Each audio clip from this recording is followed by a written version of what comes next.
Kan dumate bari udi dare aman dubita te samni samba dare Sajira bebisi Nagaan Waaqayyoo kan Abbaa kan Ilmaa kan Hafuura Qulqulluu maqaa Gooftaa keenya Yesuus Kiristoosiin amantoota ardii lafaarra jirtan hunduma keessaniif haa ta'u. Nagaa kootti aansee jiraattota magaalaa Beddelleef naannoo ishee jiraatu hunduma keessaniif bitootessa 20 hanga 22 yookaan ji'uma kana keessa gaafa 20 21 TV'n dhugaa taadeemii magaalaa Beddelleetti isinii qopheessitee jirti. Maarree konferensii kanarratti wangeelli mootummaa Waaqayyoo akka sirriitti lallabama. Sagalee Waaqayyoo karaa faarfannaadhaan bal'inaan hin faarfatamu. Akkuma kanas dhukkubsatootaaf dhibee adda addaa kan qaban rakkoo keessaa duubaa kan qabaniif in kadhatamu. Namoota kadhannaa barbaadan haala barbaachisaa ta'een in kadhatamaaf. Lubbuun haaraan hin waamama. Biyya keenyaaf nagaan in kadhatama. Waaqayyo araara akka buusuuf in kadhanna.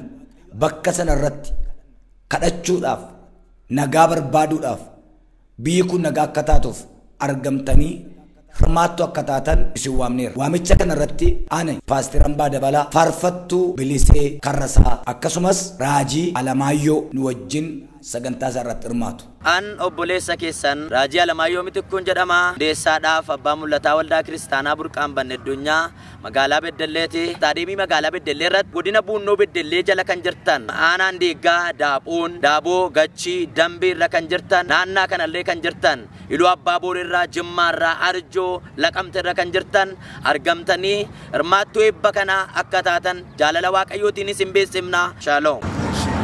Nagaaniif araarri Waaqayyoo isiniif haa baay'atu jecha an Ittaanaa Saajin Alamuu Faajii kanan jedhamu to'ataa sochii nageenya tiraafikaa magaalaa Beddellee ta'ee hojjechaa kanan jiru.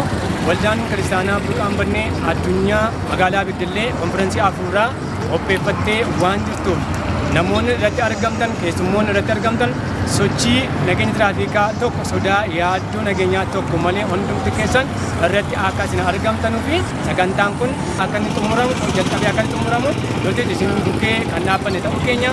Kanaaf nagaaniif araarri Waaqayyoo isiniif haa baay'atu isiniin jedhe.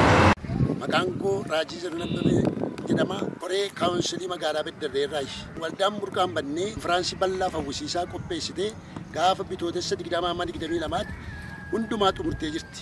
Magaalaa kanaaf naannoo ishee irra kan jirtan hundumtiin irratti akka argamtan kabajaan isin gaafanna. Nagaan Waaqayyoo isiniif haa ta'u. Isinis irratti argamuudhaan maattuu eebbichaa akka taatan isin beeksifneerra.